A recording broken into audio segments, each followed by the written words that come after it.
Good morning, and today is Tuesday, February the 14th. The time right now in Singapore is 11:27 in the morning, and today is the Western World Valentine's Day. And for those out there who are celebrating, I'm wishing you also a happy Valentine's Day. And overnight on Wall Street, the market has basically rebounded off the low that we saw on Monday.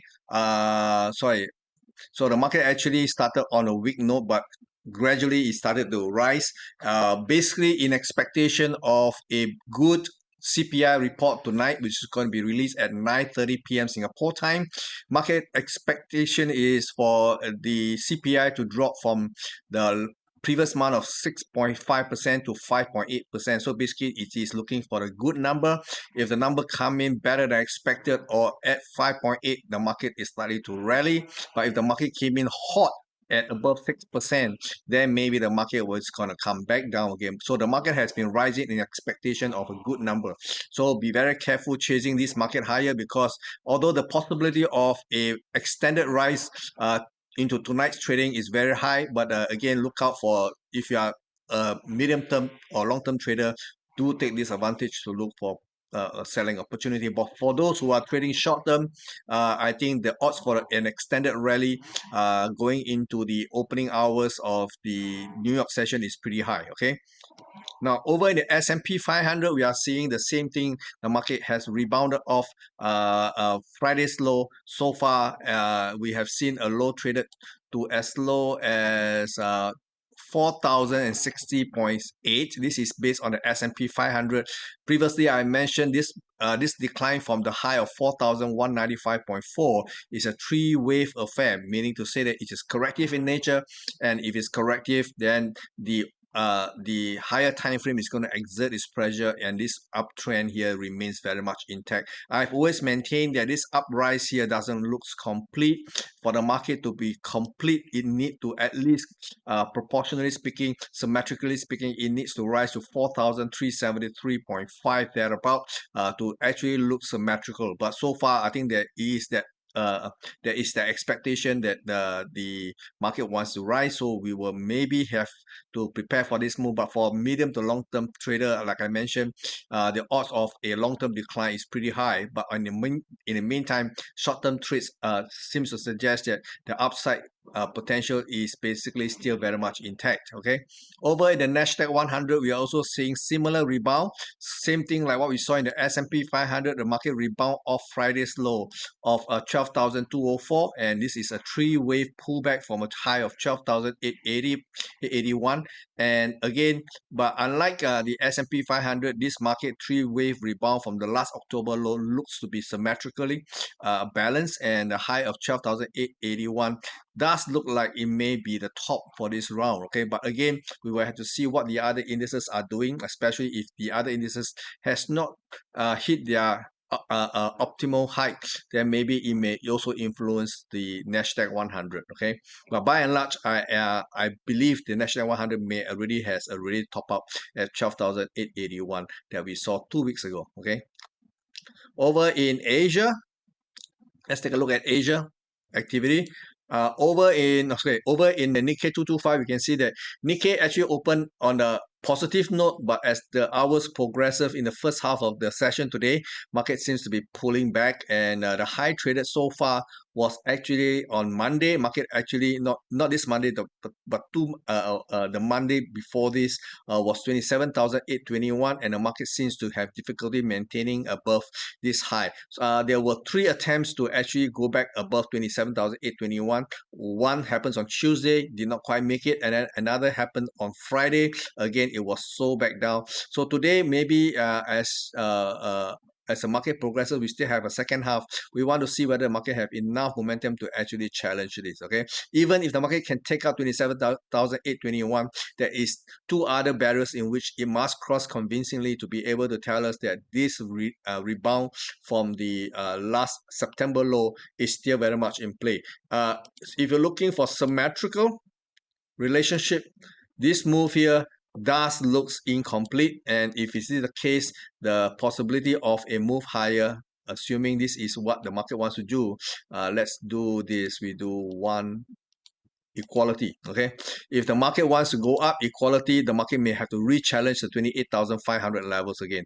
So this level here is 28,542 to 28,910. Okay, so thereabout, I think the market will challenge this high one more time to make it look symmetrical, balance, and from there, I think the odds of a sell-off does increase proportionally. Okay, over in the Shanghai Composite Index, again we are seeing prices wanted to rally, and if we are looking for symmetrical relationship, we can see that this three-wave rebound will probably peaks out somewhere at 3,372 to 3,415. So this bracket of prices is going to be quite interesting to see what the market will do. Okay, over in the Hong Kong market, we have seen the Hong Kong market actually pulling back 1, 2, 3. So right now there is a five-way structure. So a five structure means it could be anything like a more sizable correction. So if this is the case, then market may pull back either at the 50% or the 61.8%, and then maybe it will come down from there. Okay, so if this is the case, I think somewhere, hang on. Somewhere in this bracket of price, okay, so wrong price is this price. Okay, somewhere between 21,750 to 21,775. Okay, it's also quite near to the underbelly of this support and resistance. So anyway, I think this market is primed to trade to the downside. So if you get a chance to trade on the downside based on a reversal signal, take it, because I will. All right, guys, let's move on to the currencies. Over in the currency, we can see last night there was a bit of a pullback in the dollar. We have seen dollar recovering for quite some time now, and the high in euro versus the dollar is at 110.33, and that was traded on February the 2nd. The market has gone all the way down to 106.55, which was what traded on Monday, and now we can see the market is rebounding in early Asian trading hours. So the first barrier to higher prices will be 108. Okay, 108 is going to be the one big barrier for the market to cross.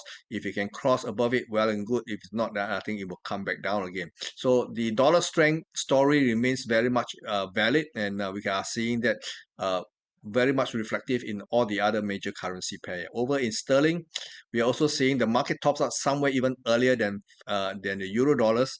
The market tops out in January 23rd at 124.48 or thereabout. Okay, and the market pulls back all the way to 119.60, and now we are seeing a rebound. So this rebound, if it unfolds in the three-wave corrective pattern, may see sterling short-term attempting 122.65 to 122.90 levels, and if the market comes to this level and couldn't sustain and start to show us a reversal signal, take it, because I will too. Okay, over in the Aussie dollars, the rebound that we are seeing from the low of 0.6855, which was traded on February 26, 2 Mondays ago, you can see the market is likely to unfold in the three-wave as well. So again, the target somewhere will be 0.745 to 0.765 thereabout. So the market can go back up to into this bracket of prices.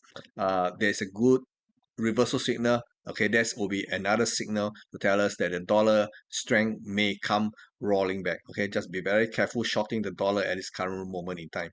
Over in dollar versus the yen, you can see the dollar yen seems to be wanting to recover.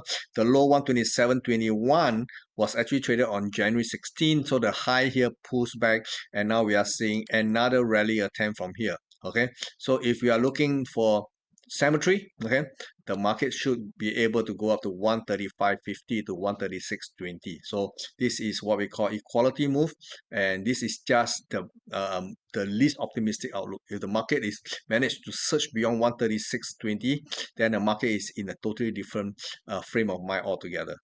Dollar versus Canadian is struggling. It has been sidelining for quite some time. The low is at 132.60 and the high is 134.70. So the market has been trading within these two extreme boundaries here. And assuming the low last night at we call it 133.25 is the low, then there is the possibility market may actually target 135.39 to 135.66. Okay, but still the market will be in consolidation. Now let's move forward and see what is happening in the precious metals. Gold market continue to linger lower. There is simply no incentive or no motivation to buy a precious metal at current levels. Overnight, we can see gold traded to as low as 1,850. This is a far cry from where it was just 2 weeks ago at 1,960 levels. Okay, so the market has dropped something like 1,000 uh, 100 $110 over this last 3 weeks, and it does look like it may actually continue to drift lower. I think the area of interest to me will be 1,824, okay, and a half, because previously we can see this is a pivot line. The market was capped here at 128, 1,823, and then come back down and supported at 1,825. So somewhere between these two bracket of prices, I will say I'll take a medium price of 1,824 and a half. I think we should be able to see some kind of support return, some kind of demand returning from these levels. So if you are looking to buy, maybe that will be a great level to look out for. Okay, over in silver, currently silver is a little bit weaker than gold. Okay, at the rate the market is coming off, and you can see that from a high of $24.64, market is now trading at $21.80 thereabout, and is likely to continue to drift lower. Target is somewhere between $20.60. Okay, this is the nearest target going back all the way to November 21st. Okay, so the nearest area of demand is at $20.60. Over in crude oil, we can see crude oil managed to edge higher to a high of $80.62.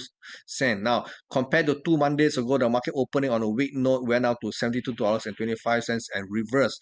At a point where the market hit $72.25, you can see this reversal sign here. This is based on a 4 hours time frame, and this reversal sign is what we call a hammer, and prices have not looked back since. Okay, the high traded is $80.62 on the back of the news that Russia is trying to cut back its production, also putting a cap on the discount rate that they are giving to friendly nation that buys Russian energy products. So by and large, this is a bullish news. The market is basically going up based on that. Okay, over in crypto, we have seen the correlation between crypto and equity markets. Okay, marching in lockstep. So if the equity markets is able to recover tonight based on the CPI number, then I think that will have a positive influence over crypto prices, and thereabout I think the market may actually take higher. Based on the Bitcoin itself, the high traded of $24.258, and the low traded this morning at $21.376 seems to have come to a point whereby I think the market is getting ready for a move to the upside, at least to test. Okay, market has taken out the previous bottom here at $22,314. So maybe this will be the short-term resistance level. So we have to see how market reacts if it goes up. Okay, over in Ethereum, we are seeing the same kind of movement. Ethereum have basically been falling from 1,714 all the way to 1,463 and 20 cents. It does not look like he has found a bottom yet, because although he has taken out the most recent bottom here at 1,500. Okay, so the market still has a little bit downside left before it can stabilize. I believe the support is lying somewhere around $1,361. But if the market managed to clear above this short-term resistance point, right now it has not. It has tested but couldn't cross over. But if it does, then that may leave the possibility of a more robust recovery. For until that happens, we were just going to watch this thing. Okay, over in let's see what else. Over in Cardano. Cardano also hit a bottom this morning at 0.345. The low here was 0.347. So the market did a test of the low, couldn't find any follow through selling. Market reversed. This is a reversal signal based on a 4 hours time frame.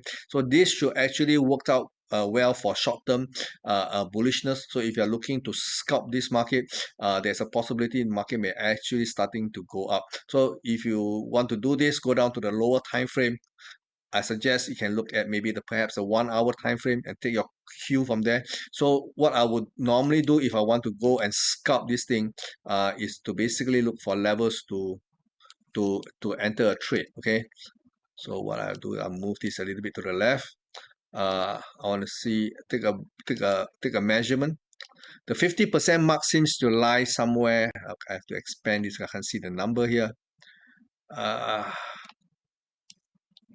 Can't see the number very clear. Okay, I have to squeeze it a little bit so to get the number correct. Okay, the level is 0.353.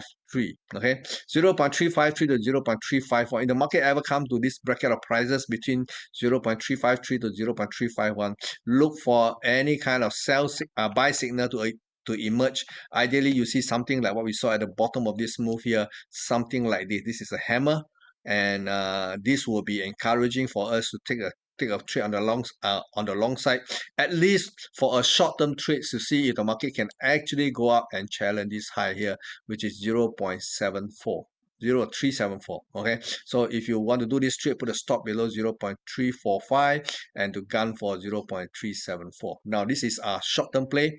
I will not do it myself because I don't do short-term very much these days. It's simply too taxing for an old man like me. Okay, anyway, this is all I have for you. Now remember, tonight at 9:30 there will be CPI released. Keep your eyes peeled for this number because it is going to be volatile. Bye bye, take care, and I shall see you tomorrow.